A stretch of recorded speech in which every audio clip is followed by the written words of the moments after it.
good news is I still remember how to record in Zoom. And hi, Mike. Hi, Paula. Hello. So the reason I say that is because it's been about 5 weeks since our last episode of Bold and Yes. Bold. And Yeah, sorry for that, but I had to take family vacation. So please do not apologize. And this is a top tip for everyone, right? Like, so here's an interesting quandary, right? I'm going to just lay this out for both of you. So if I do this, if I do coaching, I love what I do. So then I don't mind doing it on holiday. However, you do make a good point around boundary setting, right? So anyway, I got distracted. So, hi Paula, how are you? Good. How are you? Very well, thank you. Mike, are you well? I'm perfectly fine, yes. And I'm happy to have Paula here on our first session after the vacation. So, and I'm really inspired by your nice background. Is it the background that you use for coaching, Paula? I do, because I don't want to show my kitchen, which is actually behind me. Let's see your kitchen. Come on, let's see it. Let's see it. Oh, no, you don't want, let me see. Oh, no, you don't want to see it. Why? Have you got a stack of dishes? Well, it's kind of similar color, but there's stuff going Oh, on. if it's a similar color, let's see your kitchen. Come on, show us your kitchen. Paula, to be honest, I mean, you did Moneel tell you that we're recording with smell. So Oh, great. we already can smell the cheese fondue that you're doing in Basel. I love that. Yes. What? Yeah. Yeah, that smells good, whatever it is. Okay. Well, there we go. Here we go. You see my real, It's a similar color. I love the mirror. right? Yeah. I love the mirror. Yeah, it Paula makes it bigger. Paula has exposed her kitchen I- live on National Zoom. No, talking about being bold. This is bold. That's bold, isn't it? That's bold. Yeah. That's bold. I hope you don't go bold. Like, I hope so too. I don't want to. And who is that? Not by looking at you two. You three-legged octopus who is pretty cool. Who is that? this one. Yeah. Yeah. Ich bin cool. I'm cool. Ich bin cool. Oh yeah, it does say ich bin cool. Oh yeah. Yeah. My son Ooh. got it from school. Oh, wicked. Yeah. So, should we do a quick intro of how we know you, Paula? Oh yeah. So, Paula, you are yet another one of the wonderful souls that we met at the Super Coach event in Tallinn. Mm-hmm. And so that's my little intro, because I forgot to get a little intro from you about how to introduce you. So I'm going to let you do that yourself. So over to you. We also realized that Paula is a fantastic dancer on Justin Timberlake's Can't Stop the Feeling. I'm not that going to demonstrate here. That's just I think you should. I can put the Troll soundtrack on. No. You just imagine. Okay. Right, so go for it. Tell us about you. Yeah, well, talking about dancing, actually it is my background. I was trained in classical ballet. Ooh. Is the whole base of everything, why I have problems and why I don't have problems, and well, not the whole base, but a lot of the things that I've struggled with are from that. Really? Yes, really. Okay. Yeah, Interesting. that's how I also started my coaching career, is the idea of helping young dancers originally before I became a leadership coach, which I'm doing now. So a lot of while we're on that, just being a leadership coach, I love the volume and the regularity with which you post on LinkedIn. I appreciate it, and I see you. I don't always respond or like or get to put a comment. I try to, but yeah, I think that is cool. So anyway, we interrupted your introduction. So you are a leadership coach. Yes. And originally started coaching young dancers for confidence, which is what I could have used when I was like younger. And yeah, so I did that and then didn't realize I was coaching until someone was listening to me and said, look, that sounds like coaching. And I was like, wow, that's coaching. And this is what I wanted to do. Like, it was a dream of mine for like 15 years ago, like before the kids, I would say. And so I forgot about it. And then all of a sudden I found myself in a space where I'm actually doing what I wanted to do. So, Oh, beautiful.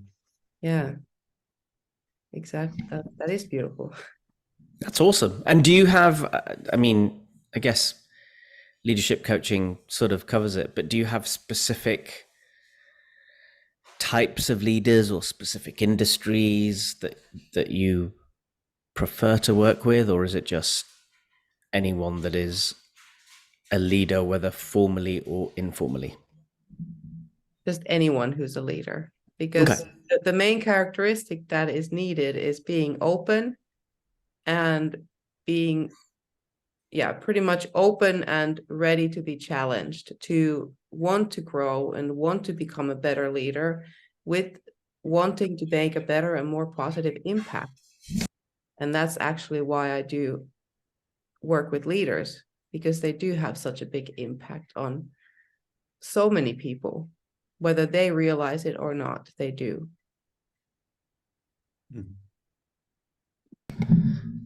Sorry, I had my mum cooking, doing prep for dinner, and all I can hear, all I can hear is steel pans going off in the background. So she's like, "Sorry, I'll do it later." Sorry, Mike, I interrupted you. No. So when you're working with leaders, so what is the most, let's say, the most common thread that you see? So what are the things where most of the leaders struggle with? They struggle with too much thinking. There's a lot of thought that comes in between the clarity. Like I coach, my main thing of everything is clarity. Find clarity about who you are, find clarity about the kind of impact you want to make, and therefore, everything in between, your values, what is important to you, how do you want to make the impact? And that's the thought comes in between. There's so much thinking, so much, and less of clearing those thoughts. This process is to actually be very clear in your mind about decisions that you need to make, and to be able to listen to that innate wisdom that we all have as humans. It doesn't not just leaders, every human being has that innate wisdom, and a lot of times it's the thinking that comes in between that we don't realize. Yes. That's really powerful. What is for you a thought? Everything is a thought. Everything. How you view the world is through your thought. When you look at a tree, you think of a tree, but it's the thought that makes it a tree. And starting with just that. So everything is thought. And how much importance do you give a thought? It depends. I mean, ideally, you will and most thoughts, I mean, we have so many thoughts that we cannot possibly hold on to every single one. It's the ones that we make some meaning out of, or that produces an emotion within us. And then we tend to hold on to those thoughts, and they linger. And then sometimes they become problems or a foundation for bigger issues when we really can't let go. When we keep coming back to those thoughts that produce those emotions that are often, unfortunately, the more negative ones that draw us down. And we have to train ourselves to just, first of all, clear our mind, to be able to be like, all right, what do I need to focus on? What is the most important right now? How can I introduce or live through my values every day? How can I serve others through these values, through what's important every day? And just go from there, and then be able to let go in some way or another of those thoughts. Even the good ones. Every thought is actually, if you don't hold anything, it's just that they just pass by. They will never stay unless we make them stay. Is there maybe just it's interesting when Mike asked you about golden thread, and your immediate response was, clarity. and effectively it's one of the things that I've struggled with is ruminating, right? You just overthink, and you constantly think, and before you know it, you're in such a tears, you forget what you were thinking about, right? So just when I wear the lens, which we all do, of kind of like service and making the world a better place, which is, I think, one of the key things that we all came away from that event with, how could you go about then sort of spreading this so it's not just the preserve of the leaders that you work with? Because everyone thinks and everyone needs clarity, right? Yes. Well, for my business, I need to focus on something. So, in order for it to work. However, I mean, this is something that I live by. Yep. I do my best. And I talk with my kids about, even though they might not understand completely. Yeah. But, you know, I hope that my example of how I live and how I kind of talk to myself is an example to them. And the same goes for everyone else that I meet. I mean, it doesn't make a difference. I'm not going to coach everyone. That's different. But those values, that being, you know, so close to who I am, is everywhere where I go. So no, I don't. It doesn't only go towards leaders or leadership. That is in the context of coaching, yes, for right now. I mean, that could also change. People, look, in the last year, I've changed my niche or whatever it's called then a couple of times. Yes. A year ago, I was still focused on dancers. It's not there anymore. It's like a side thing right now. And now it's actually that what I've always wanted to do. It has taken courage. Yeah. And so I'm curious, because we're all parents, right? So let's just take the concept of clarity. And I know clarity, it depends, right? The context of the word changes. But, you know, how would you explain it to let's say a 9-year-old in terms of what they would need to take away from the meaning of that word for the rest of their lives? Like, how would you go about that? I'm curious, because I know I have a vision, but I always like to hear from other parents. I always talk to my kids, and my daughter just turned 10, so the 9 year is pretty good. Oh, brilliant. Okay. Yeah. You can practice the message. I'll get it down. No, I'm kidding. So I talk to them about trusting themselves, because ultimately the point of clearing your mind and then finding clarity is to be having a clear path to your innate wisdom, to that place that some call intuition, your gut feeling, your wisdom that you have. And they have that too, because they're human. And that's not something that you learn in school. It's the opposite in schools. They try to take you away from that.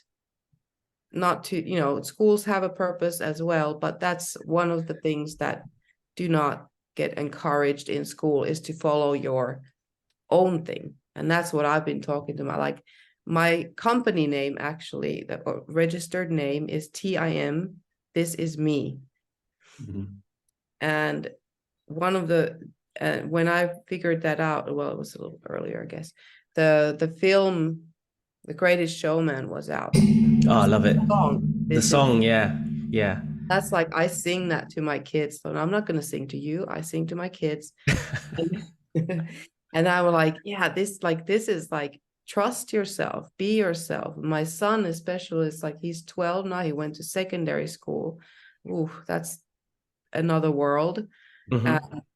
And so he is luckily a person who doesn't just go with mainstream, but I want to try my best to give them that power to like really trust yourself. And with my daughter especially, she's more that goes with the mainstream, that she doesn't just go with others because others go. I mean, you know, ask yourself first, do I want this? Does this feel good? Does it feel good is a good question. Does it feel good? Yes, then go for it. If it does, if you're not sure, it's no.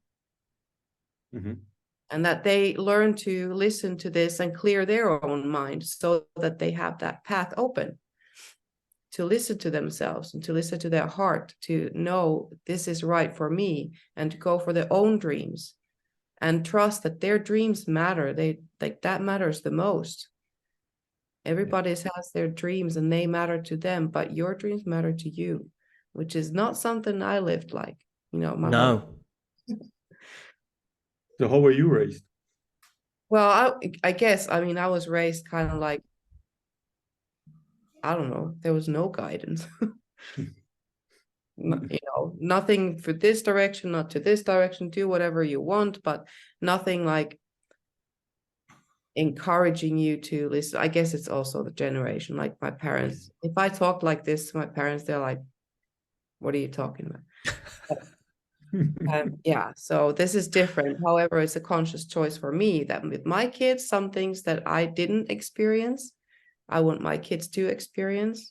Or, you know, showing emotions, telling them I love them, which I never heard from my parents. And that it's okay to show your feelings, emotions. It's okay. It's part of you. And the more you can live that, the more you can live through them. You can let go of emotions. They don't have to get stuck. It just comes and goes. And so this whole process of like 40 years of learning, you don't have to do that. Like, get it earlier.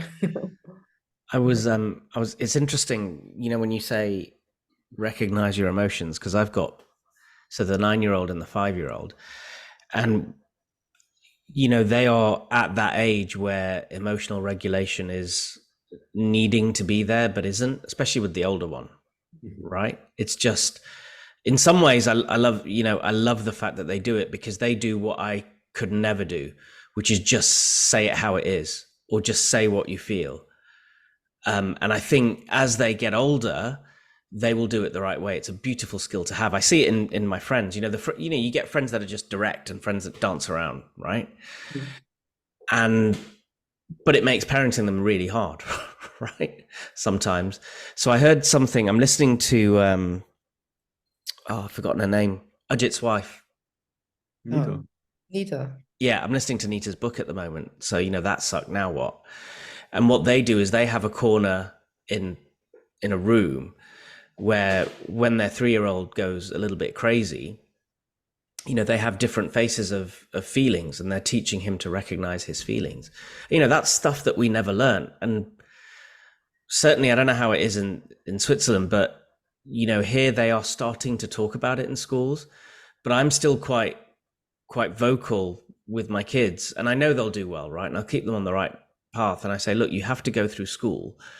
But, you know, if I look back at my schooling, there is very little that's actually served me in real life. Counting and speaking English are probably 2 of the skills, right? Mm-hmm. And maybe a little bit of logic. That's kind of it. Yeah. Right.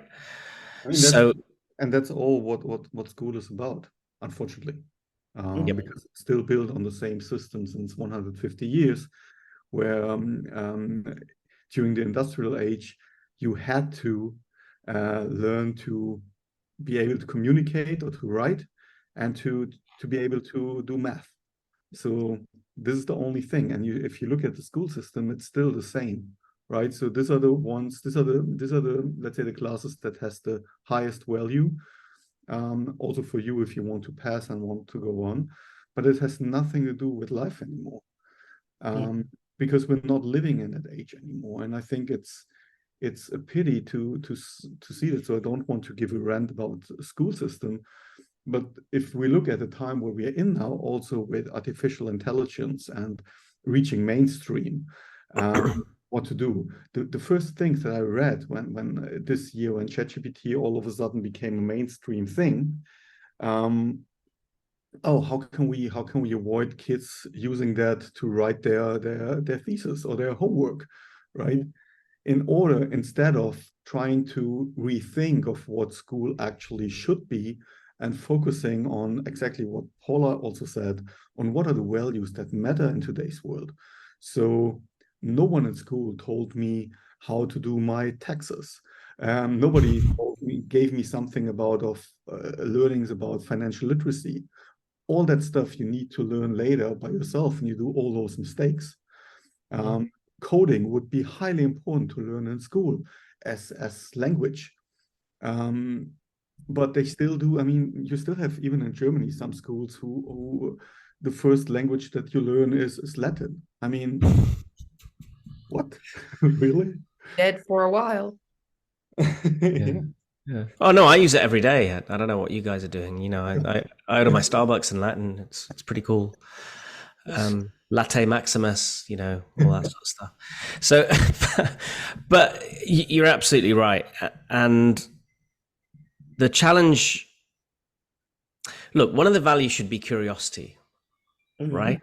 I think the number one thing you need to learn at school is how to learn, right? And I suppose maybe depending on the schooling, you know, maybe 16 or 18 years, depending on which country you're in, does serve that. I don't know. I haven't worked out, does my curiosity come from mainly, if I had to like attribute it to one thing, does it come mainly from my personality or mainly from school, right? The reality is it's probably a bit of both, but I would like to attribute a percentage to each one, right? And I can't, sadly. So then the other question is, and this goes to your point around ChatGPT and using it for essays and research and whatever, is the how doesn't matter. What you need to understand is the right questions to ask and when to ask the questions and the reason behind asking those questions. And if we teach people, not just children, those three things and drill it into them, then actually I think you might be quite surprised at the results. And I think you'd actually find that people that don't seemingly want to learn, because at the moment, you know, kids that don't want to go to school, the society will say, well, those kids don't want to learn. No, that's not true. Exactly. They might want to learn. They just learn a different way. They just, you know, they might learn at different rates in a different way. How do we serve those people, right? Because at the moment they're marginalized, right? Exactly. And there's a bunch of them out there, but yet we treat them like they're the minority. You hit a very important point. Learn to learn and how to learn, and I think this is crucial. Also, when I look back to my school, the only thing that I probably could take with me was I learned how to prepare myself to be ready for a specific moment in time in my life where I need to perform. That is the only thing that I learned, which actually is a good thing to learn that. And all the rest, the stuff that you learn, the way also how you learn it. I mean, we're not living in a world anymore where everything is, you can just be repetitive and it works for some people. It works probably also for some jobs. Just do what is said and don't question. But it's not the world anymore. And I would like to bring that back to the topic of our podcast today, where when I asked Paula also, okay, so what should the topic be? And she said, okay, it's courage to be you. If you just have those kind of skills and you just learn what other people want you to know, you will never end there to be you, right? Because you're just pleasing others with the results. Okay, I learned now that what you told me. And this is also my son, he's struggling in school at the moment because he doesn't care about some things and he doesn't want to learn things, not because he's not interested in that, because he doesn't like a teacher. Right? And I think it's important to give people, or give also children, the courage to be them. So, and what does it need for that? Because this is also, I mean, those are the future leaders. And at the moment, if you look at the world, I think, there's a lot of, I mean, the world needs a lot of coaches like you, Paula, to help people to find their courage. Yeah, I mean, or like you two, the same. Yeah, that's true, because yeah, I do notice also, like my son now having gone to secondary school, and this is a whole new world and so much more to do, and there's no explanation of why you have to do something. You are given a task, and this is what, like, I as a parent struggle with, because look, I can't change the system, and so I know that especially now in the very beginning, everything counts.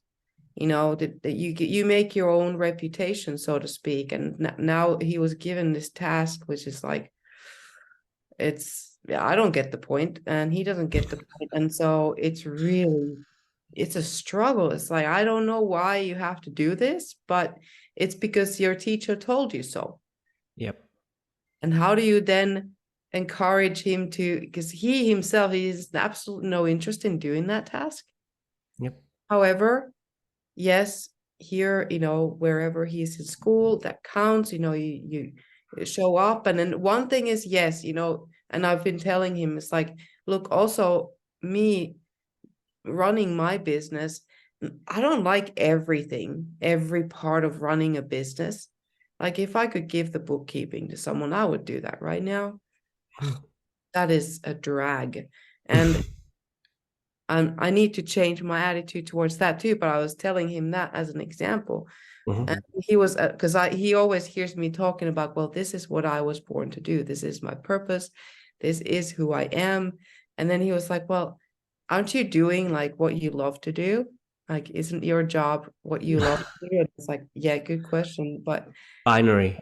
yeah, there's still parts in there that just not as exciting as some other parts. And still, yet I have to do that. And then kind of explaining it as a lesson like this. He doesn't see it as a lesson at all, but I do my best and hope that we're through the next week, and then the task is due and he can hand it over. And I don't know, with good intention, all the rest of the tasks are going to be brilliantly interesting. Without giving, I guess, too much confidential information away, but just generally, when you're talking to your clients, your leaders, how many of them are actually courageous to be themselves? Oh, when we start, not many, none. Maybe a little bit. You know, courageous to be yourself is also sometimes depends on with whom you are. For sure. And how comfortable you feel. So let me drill down on that. So courageous enough to be themselves in the workplace, in their leadership capacity. Yeah. None. Yeah.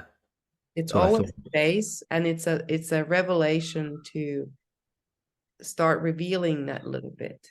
Yeah. Like, I believe in tiny, ridiculously small steps to make changes happen. And that's also one. A little bit at a time, you peel one little layer off, and that feels courageous. An onion, yes. I mean, remember Shrek? Shrek had that beautiful example in that movie with the onion. That an ogre is like an onion, so you just need to peel to then see. Exactly. How do you remember that reference from Shrek? How many times have you watched that film? I know. I've seen it once. I don't remember. That's amazing. But I just love that reference. Yeah, no, it is a good one. That's exactly what it is. And then peeling it off and, you know, finding some level of more comfort. Once you peel off, it feels courageous. It feels like you're revealing yourself as who you are. And there are people who, for that first step, could be a little bit bigger. It's really very individual, and how courageous, what is courageous for one person is different for another. So one person can show up and they do one little thing, and then for them internally, externally, maybe nobody even sees anything at that point. And for someone, it's like, okay, well, just throw the door open and I'm going to show up in a massive way differently. And people who follow, they follow. Who don't, they don't. People who can ask questions, that they're comfortable or more or less comfortable with that. So Paula, till spring, I worked as a leader, as a part of the executive board of some multi-million-dollar companies, right? If I would come to you as a leader, and usually maybe especially if I do it in business, I might come because also I need to do something, and most of the time, and this is for me personally a little bit of an issue, the company is paying for that because it's more about development in that role or something like that. But it's not about a role, it's more about yourself. What is a killer question that you actually use that those leaders start to think about themselves and go away from the corporate issues that they might have while they go to you? I usually start with asking about what, like going deeper. Now, this is a quick view. There's a process that goes through where you actually go down into the why. And a way to find the ultimate why. That might not be the first thing that I would do in the very first session, but quite in the beginning is the importance of knowing, well, why are you doing what you do? And why is it personal? Because if you are a leader, a CEO of something, or in the board, it's a big commitment, and it is personal. Because first of all, you're a human being. You cannot separate yourself from this role and that role, because it's you. It's that one person who's in the middle, and regardless of where you are or surrounded by whom, you're always one person, one human. Your values are the same.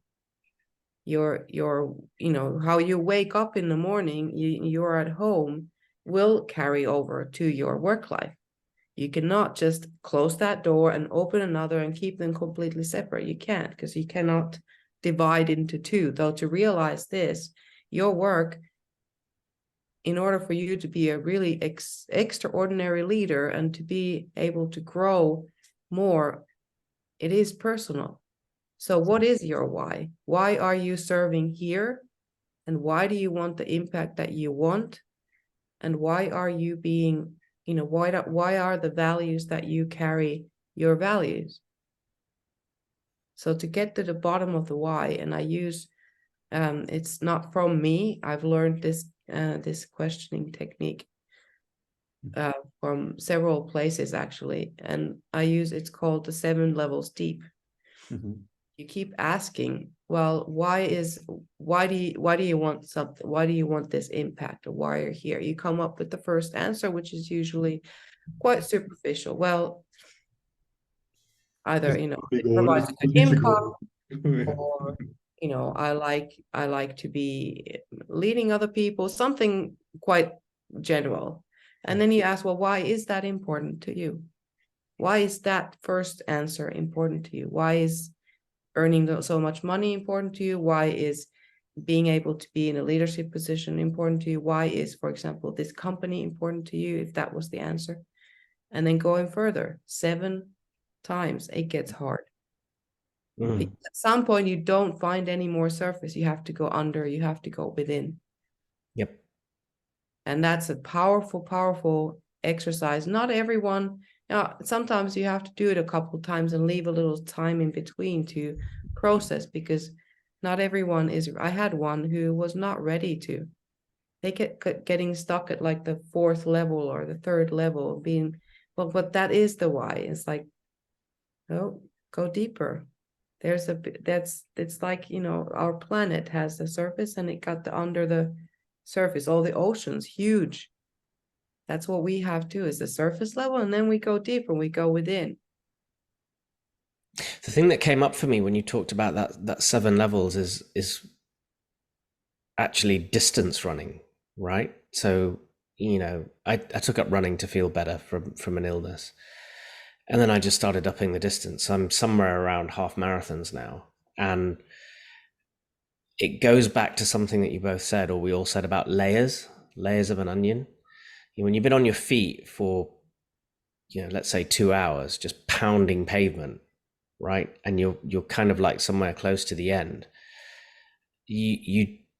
There is nothing else, right? There's no BS. It's like, I just need to finish. What do I need to do to finish? Why am I doing this? And at the end, you then, the sense of achievement is amazing. And if everybody took that and peeled away a bunch of this stuff and got really deep, like you say, about why they do things, why they spend time with certain people, why they go to the places that they go to, why having 2 holidays a year is important to them.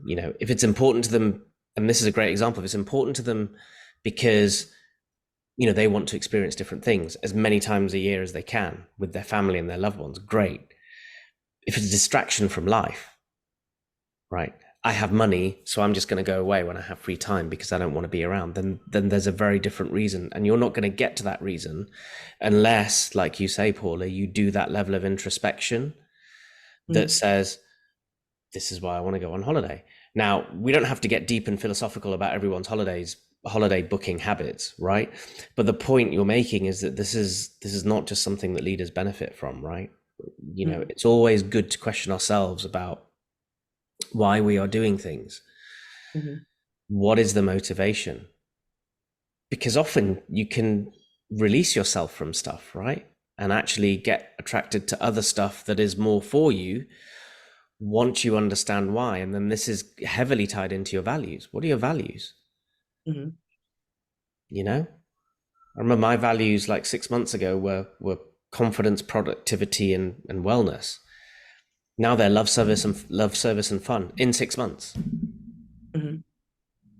That's another level deeper. Yeah.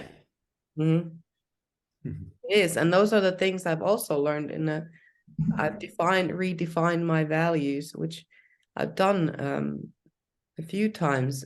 Some remain the same always. But really looked at my life and how can I live these values every day in everything that I do, how I operate, how I approach people, how I am with my kids. How can I live these values so that they are really actually meaningful and not just words? And that actually is something that goes and can be extended to any company, corporation, groups of people, communities, which unfortunately a lot of companies put on their walls this list of values and this is our culture. And then you talk to the people are like, okay. That's not relevant at all. Like the value is openness and then they are discriminatory or whatever. It doesn't make any sense. It doesn't make any difference unless you are living those values, unless you've defined them so well. And to leave a little flexibility, like you said 6 months ago, different thing. Well, also for me, I've redefined and be like, well, actually, what do I live every day? Openness is one of my values. Simplicity, one of my values. I want things to be simple. And that's how I serve. It's just I'm there to listen and ask questions. I can give advice if that feels appropriate. But I serve powerfully with very simple things. That's it. And I love that because I've never been a fan of any kind of equipment and extra equipment. I used to climb, like, rock climb. And I like in climbing more the bouldering part, which is climbing without any equipment because you don't go that far high up, or at least I didn't. If you fall down, you have a mat underneath you so you could fall on that. You don't need a harness and carabiners and a rope and all this stuff. It was like, it's too much. I just want the simplest. I just want to climb up. If I fall, I fall on something that I know I'm going to be safe, or I get to the top and I can come down. I don't need anything extra. Simplicity. I love it. Yeah. I'm trying to extend that to my home. It's not always that easy. We get caught up in stuff, right? Hey, it happens. Paul, if you think in your coaching sessions with leaders, one thing I would probably like to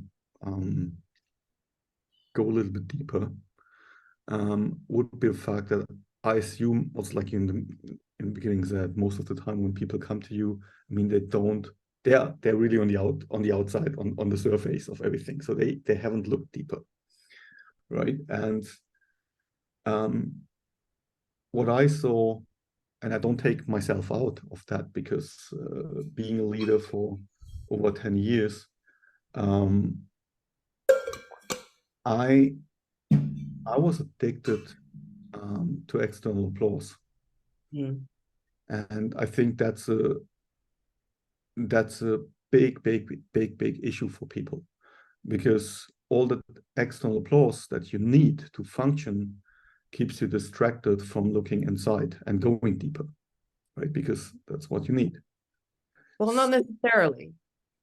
Not necessarily, because taking away all the external is not normal, is not human. We are human, we're social beings, and yes, we do seek that. We do seek for it. And so to deny that altogether would be kind of wrong. Of course, we look for that. We look for that, that acknowledgement and that recognition. And however, more important, keeping that is fine as long as you are okay with yourself. You recognize yourself as who you are. You acknowledge yourself. You are, and the key is awareness, being aware of yourself, and then genuinely receiving the recognition from that place where you are aware of yourself. And it's really simple to say and not so easy to do. But it's the journey. And anyone who is open to coaching and to go down these deeper ways and to introspect in a lot of ways, is already a little bit further down, that road, because anyone who is not open to that would not even become a client. And that, unfortunately, a lot of men have that. It's the ego that, look, I know everything and I'm okay. I don't need any external help. Like, I got the answers. I got it here. Look at. Or actually, I would challenge that. I would say I know everything and it's okay, but also that it's not okay to not know something. That's something else we grow up with, right? Is, you are looked to for answers. And this is probably more for men of a certain generation, right? I think hopefully it's changing now, more and more. But yeah, and something you touch on, two words come to mind: authenticity and vulnerability. So my follow-up question to that is, when we'll wear masks, right? We'll have to wear masks. You can't be, the Paula you are at home, with your clients, and I can't be, the daddy me, with clients or in the workplace, right? It's just, there have to be different roles. Having said that, though, how do you encourage leaders to be just enough of themselves to be more effective at what they do? Well, I'm going to challenge you, because I think, yes, you are you, regardless. Yes, you might be, the daddy with your kids. Of course, you're not going to be parenting your clients, but you are you. And at the center, and this is a bigger and more philosophical concept, maybe, but it is at the heart of everything, is that, who are you? Who am I? What is the I? What is the I? And the I is separate. It's not separate. It's the one that's conducting everything you do, everything you think, how you react or respond, the emotions you have, the body reactions you have, is in the middle. And for me, I'm a visual person. I see that as like this pole in the middle of my being. And that is a very solid something. That's my I. And I guess in the English language, that's the straight line, right? So that straight line in me, and regardless of where I am, I conduct the orchestra. That's my orchestra, and that's my music. And now it could be a symphony of that one here, and then it could be a Metallica, whatever, on the side, but it's me conducting. And that's who I am. And that is also in my process. We go deep. if you are aware of that, and this is something, it's a concept that is not so easy to grasp, because it is so, you can't, everyone has to kind of find their way to define it for themselves. So who am I? Who is this me that's conducting my orchestra? And to take, like, for me, when that opened up for me, it felt like, wow, I have so much power. When I know, and then it's an internal process to define and redefine who am I. But that's the beauty of it too. It's never complete. You will never completely, because also today you're like this, tomorrow you're different, and next week is all completely different. And again, but still that remains that conductor of the orchestra, that is you. And so regardless of which hat you might be wearing or which direction your orchestra is playing, it's you. What do you do when you differentiate in someone that they're not just wearing the hat, but their sense of I is very clear, versus them thinking that they have to have a fundamentally different identity as a leader, as a parent, as a friend, as a lover, as whatever roles they fill in their lives, right? Because what you talk about, most people will say, yeah, I know what the I is, but then actually if you did your 7 levels on them, like, so let's say you did the 7 levels of who are you, right? Then it very quickly exposes that, do they actually know who they are? Do they have a strong sense of I, or are they just going from identity to identity versus hat to hat, right? Or versus looking at things through a different hat, right? Because the symptoms can be very similar, but the root cause is very, very different, right? Oh, I notice when someone has figured it out, when they have come to the realization that they have this power, and then in the middle of this all is the I, and it's a relief. Oftentimes it's a relief. It's like a sense of freedom. Like, yes, of course, that's in the middle is this I, and then all around, yeah, sure, I get to choose. Yeah, no, it doesn't have to look the same here and here. However, I know in the middle is me. And yes, that doesn't mean that you're, going to be, going to a business meeting dressed inappropriately for that meeting and just be like, whoa, well, this is who I am. Of course, you're going to take into consideration who you're with. However, in the middle, that sense of I is still there. Not going to be pretending to be someone else or adjusting who you are based on the expectations of others, or usually what you assume are the expectations of others. And this is a journey I took for over 40 years. It's expectations of others. A lot of other people have that too. You don't live authentically as you, because you think, well, this is what I'm supposed to do. This is what I assume that the others, whoever they are, want me to be like, or they want me to do this. It's like this whole thing. You go to school, well, after school you go study, and you get a job, and then at some point you get married, you have kids, and then you just work, and at some point you retire, and then whatever, you die. Like that's what is the expectation. Well, it doesn't work like that. Yeah. I'm just looking at you nodding my head, because I think it's probably only in the past year and a half that I've kind of become comfortable with who I am, what my role is in the world, and what I'm meant to do, right? And then the second thing I had to become comfortable with is the path to what I want to do may not be the way that I envisage it, right? So you have to get comfortable with that. But you can't become comfortable with the latter unless you become really comfortable with, it's okay to be me, and it doesn't really matter what's happened before. It doesn't really matter what anyone else thinks. I don't need external validation anymore. Well, actually, when I get external validation, it's nice, actually, still. And that's something I need to work on. Does it define me in terms of whether I'm going to be successful at, let's say, coaching? No, maybe a little bit, but not 100%. And so it's really, really interesting because that all has to come from knowing who you are and what you're about, and also knowing. And then the other thing you have to get comfortable is just when you set the goalposts in one place to say, what is I, right? And I'm holding a finger up like because I don't have a pencil like you do.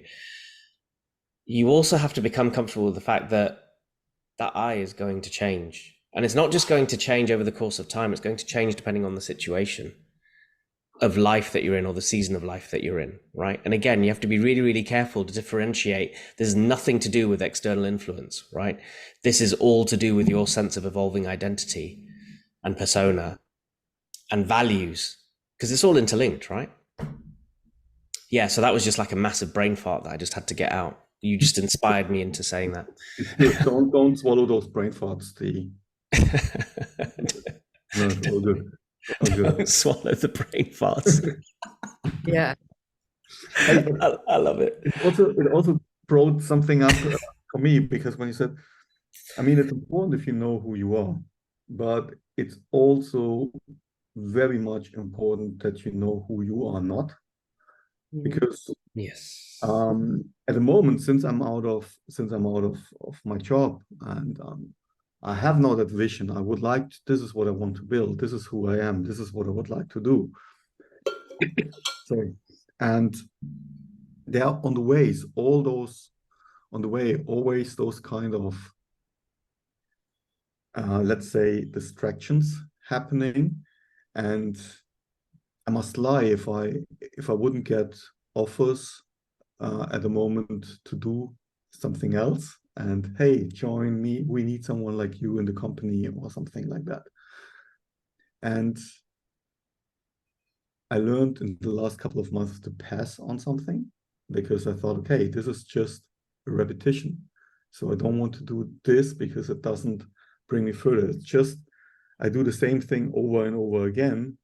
And I know within, let's say, 2, 3, 4 years, I'm exactly the same place where I already was, because it might feel good now to just do that, but it doesn't help me to evolve. Do you know what I mean? Yes, exactly. Well, that's what you're doing is exactly the right process. I mean, from my perspective, we keep repeating things, whether it's relationships. Oftentimes people get, you have one and then you get the the same other relationship, right? It's the same style. You always look for the same one person. and then the other, and it's like a circle that just keeps repeating itself. Well, once you realize that this is a circle I don't like, I don't want this, then you do, and you've done that, is taking it into your own hands and be like, well, if I don't want that to repeat itself, next time I notice that something like that is about to happen, what's my response?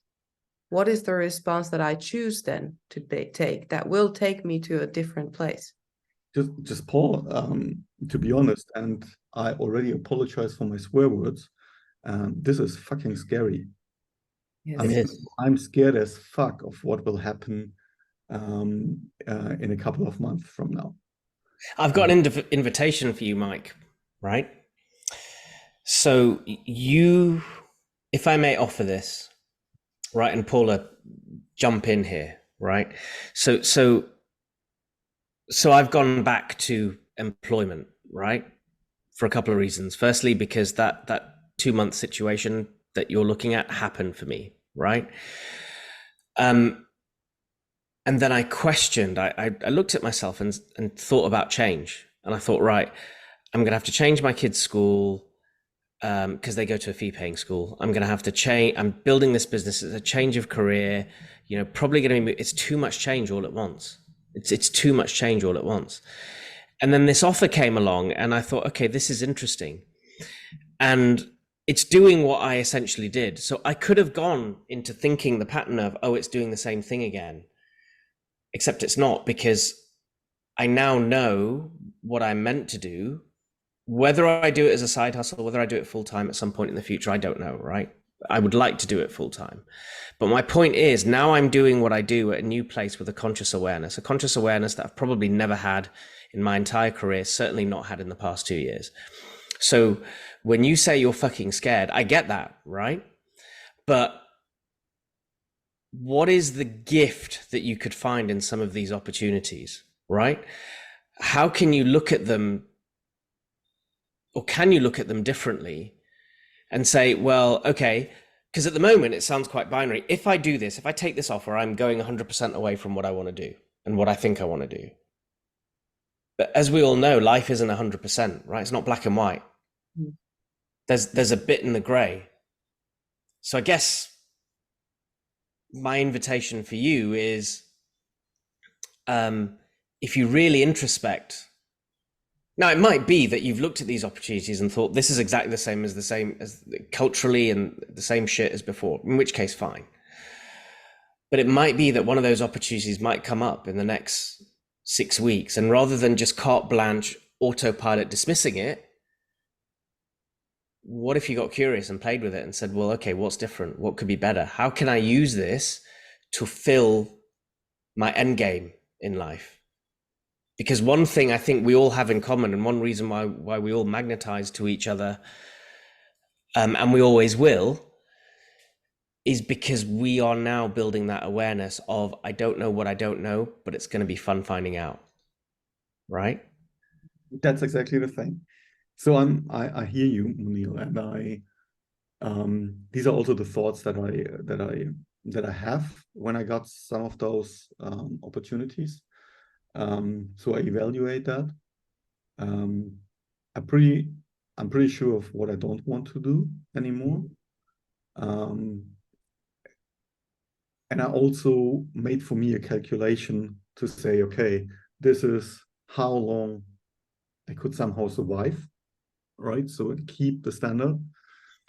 And in order to do so, I just thought, okay, but to make sure that I'm really all in of the idea that I'm having, and that I try to manifest that and bring that to life, I can't do any distraction, because if I already have my plan B in my head, plan A will never be that good, because I balance, right? And I say, okay, there is plan B that gives you a little bit of that. So I just decided for myself, I want to go plan E all along. If there is something, let's say in terms of being a marketeer, somebody asked me for doing some external consultancy, sure, fine, no problem. But dedicating, let's say, 50, 60, 70% of my time for that would distract me from my plan A. So therefore I said, okay, first now shoot for that. I mean, even if you miss, there's that nice quote, right? Always shoot for the stars, even if you miss. No, always shoot to the moon, for the moon, even if you miss, you're among the stars, which I like. So I just go now 100% fully on the mission that I put on myself. And I just said, okay, so this is now what you're going to do. And all of a sudden I feel that that this is, and now I come back to the Greatest Showman, that you have that feeling, oh, this is me.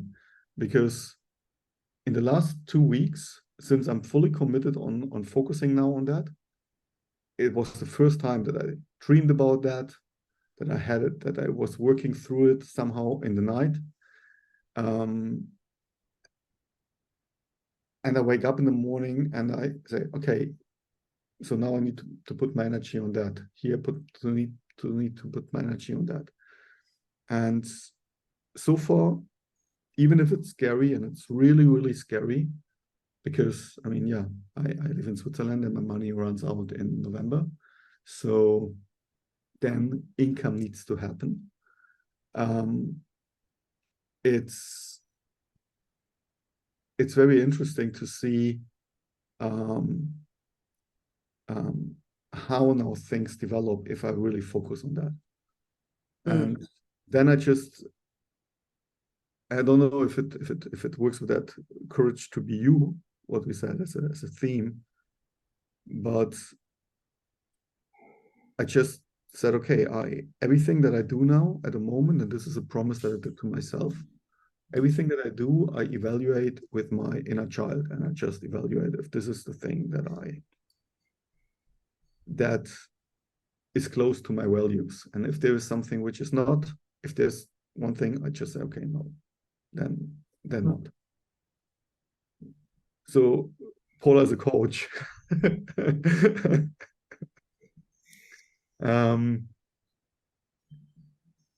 Don't know what's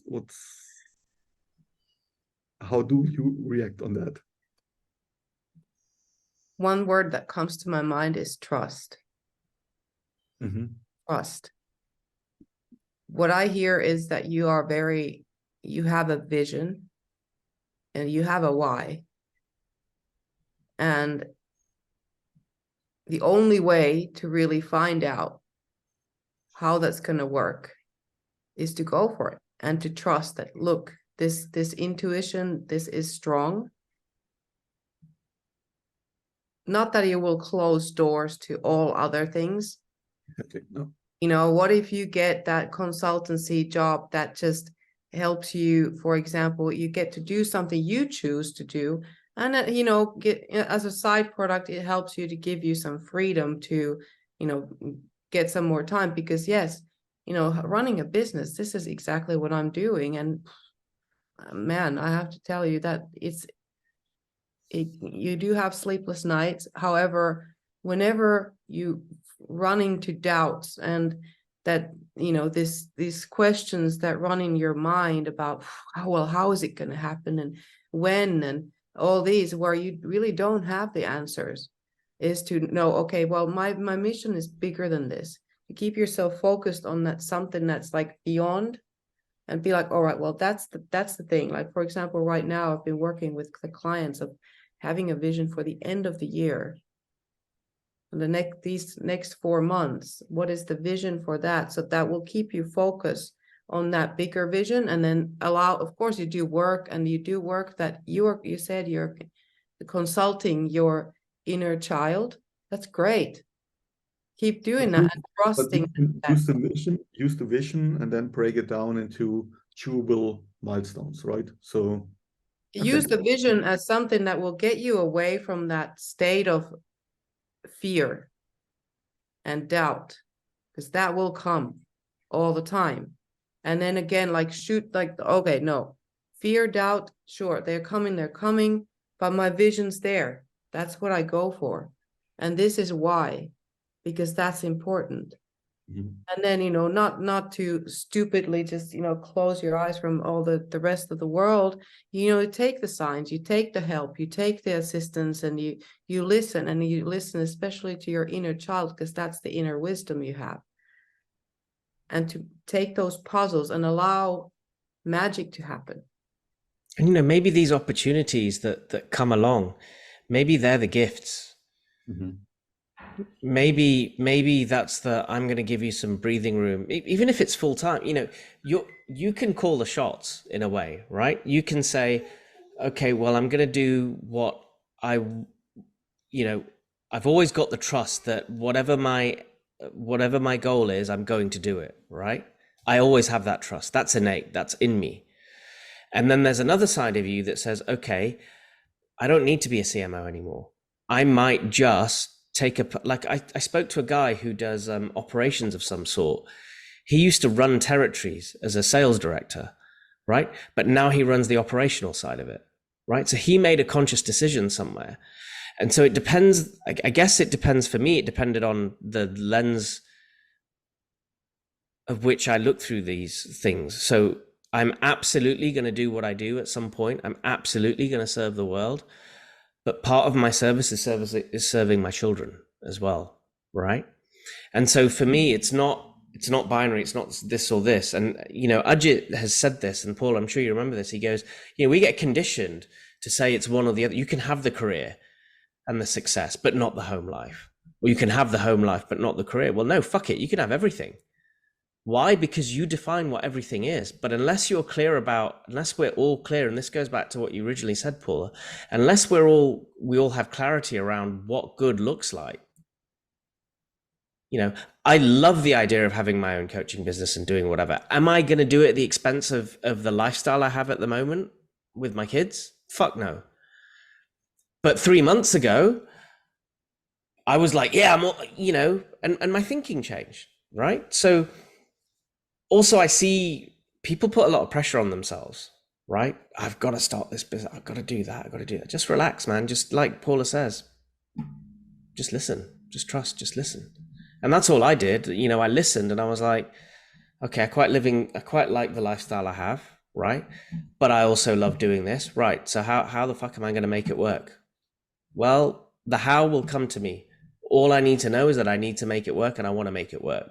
Why? Because it's important to me. It's part of my identity at the moment. Other than that, I don't have any answers.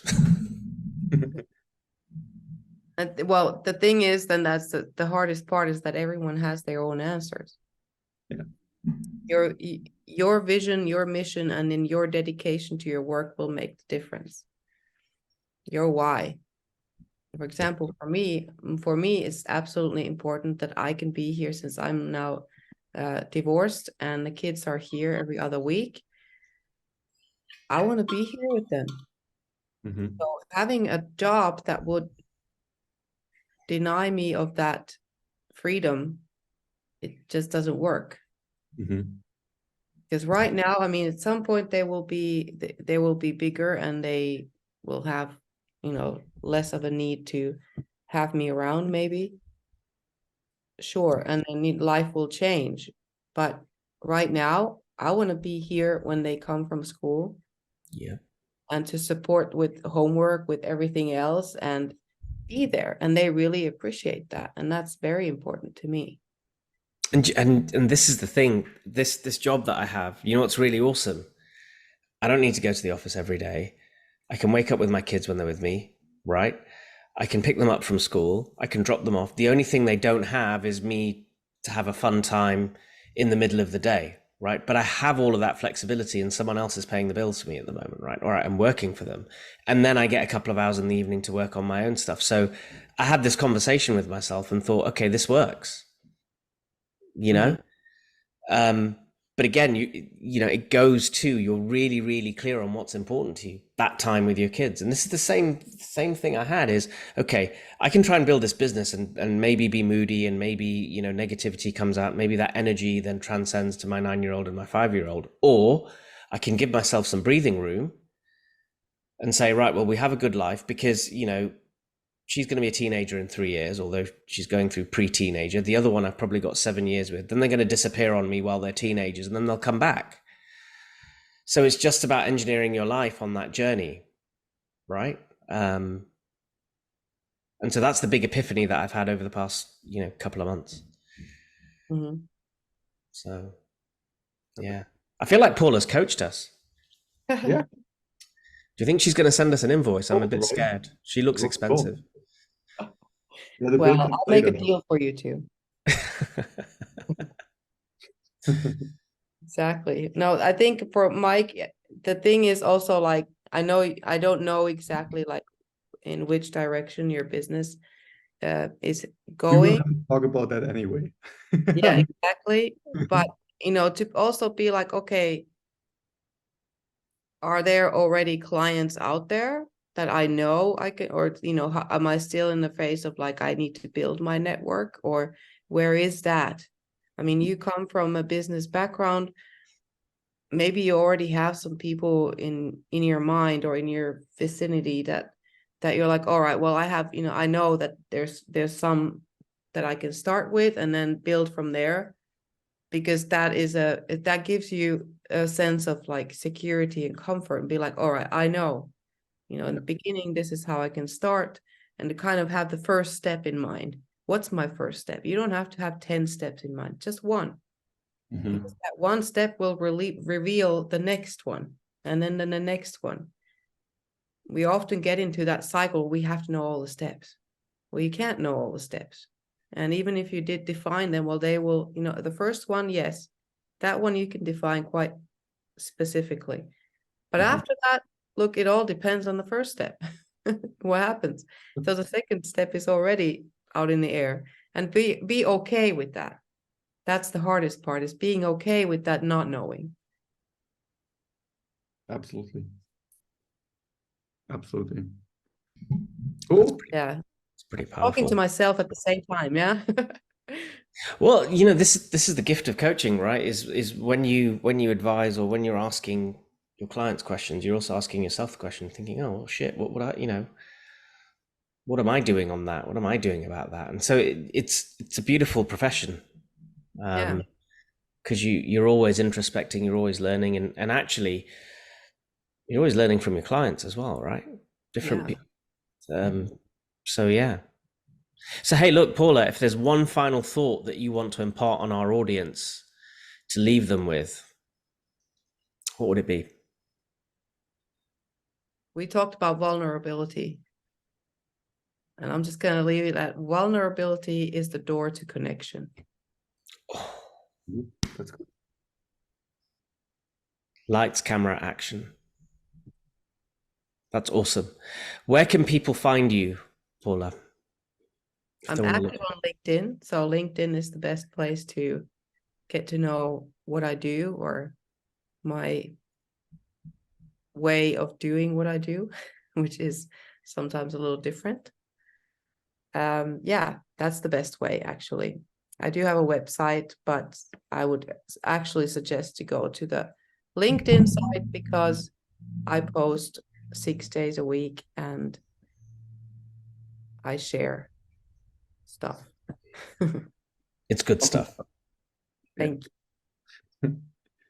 Good. Thanks a lot, Paul, for your time. Thank you, both of you. Thank you. We need to plan our next sessions. Do you have someone who you would recommend who should be on the show? Oh, that's a good question. I have a couple people in mind. Okay. Yeah. Reach out to them. If somebody is interested, just let us know and let's see who we have next. Yeah, I have someone in mind who is also from Mind Valley coach who wasn't there this summer, but yeah, could be a good one. Awesome. Yeah. We'll have a chat with them and let us know. I will, yes, definitely. Perfect. Beautiful. Well, thank you both. Thanks. It's good to be back. Yes. And we'll catch up soon. Yes. Thank you. Thank you. All right. Ciao for now.